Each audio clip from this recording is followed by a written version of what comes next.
एक बूढ़े बाप की कहानी। ये कहानी जो एक कविता के रूप में व्यक्त की गई है वो कोई कविता नहीं है बल्कि एक सच्ची घटना है। ठंड का मौसम था, सुबह का समय था, ठंड भी अपनी चरम सीमा पर थी। मैं आज जब सुबह कॉलेज जा रहा था तो मैंने एक बूढ़े आदमी को देखा जो कि ठंड से ठिठुर कर रोड पर एक किनारे कांप रहा था। उस बूढ़े आदमी के आंखों में भी सिर्फ आंसू ही था। न पहनने के लिए कपड़े न कंबल, उसके पास कुछ भी नहीं था। मैं वह थोड़ी देर रुका और उस आदमी से उसके इस हालात के बारे में पूछा तो उसके जवाब सुनकर मेरी आंखों में आंसू आ गया और मैं वहां से कॉलेज चला गया। उस बूढ़े आदमी की बातों को मैं एक कविता के रूप में बताने जा रहा हूँ। एक बार पढ़िएगा जरूर। आप भी जाने कि आज के बेटों की सोच किस तरह हो गई है। आज फिर से इंसानियत को मरते देखा है। जब एक बूढ़े बाप को ठंड में रोड पर ठिठुरते देखा है। न जाने कैसे छोड़ देते हैं लोग अपने माँ बाप को। आज फिर एक जिंदगी को बेदर्दी से मरते देखा है। उसकी आंखों में आंसू थे, चेहरे पर एक चाहत थी। इतनी मुश्किल में भी उसके चेहरे पर एक छोटी सी मुस्कुराहट थी। बहुत बुरा लग रहा था मुझे, ना जाने क्यों मन में एक बेचैनी थी। मेरे पास कुछ भी न था देने को, लेकिन फिर भी उसको कुछ भेंट देनी थी।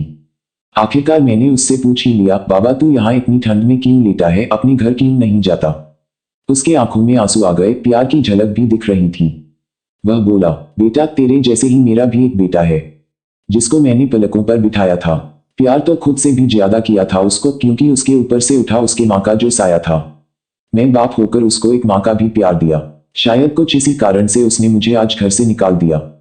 ना सोचा था मैंने कि कभी ऐसी भी घड़ी आएगी, जो बेटी अपने माँ बाप से दूर आई है आज वही मुझे घर से निकलवाएगी।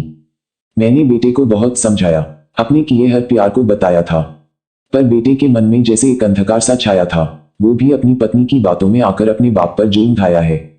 जिस बाप ने बेटे के लिए अपनी सारी खुशियां त्याग दी, आज वो जैसे हुआ कोई पराया है। बस इतनी सी कहानी है मेरी, जो इस रोड पर पड़ा हूं मैं। जिस बेटे को हर एक सुख दिया, आज उसी की वजह से इस मोड़ पर खड़ा हूं मैं। बेटे एक बात तुमको भी बताता हूं, तू बहुत प्यार करना अपने माँ बाप को, पर इस मोड़ पर मत छोड़ना कभी। त्याग देते हैं माँ बाप अपनी सारी खुशियों को, जिससे बेटे को दुख ना हो कभी। मैंने भी बहुत प्यार किया था अपने बेटे को, पर आज कुछ इस कदर बहाया गया हूं। पर तू कभी न छोड़ना अपने माँ बाप का साथ, आज जिस तरह से मैं ठुकराया गया हूँ। इतना कहकर बूढ़ा व्यक्ति रोने लगा, अपने बचे हुए जीवन को रोकर ही खोने लगा। फिर मैं भी वहां से चला गया। उसका दर्द मुझको भी रुला गया।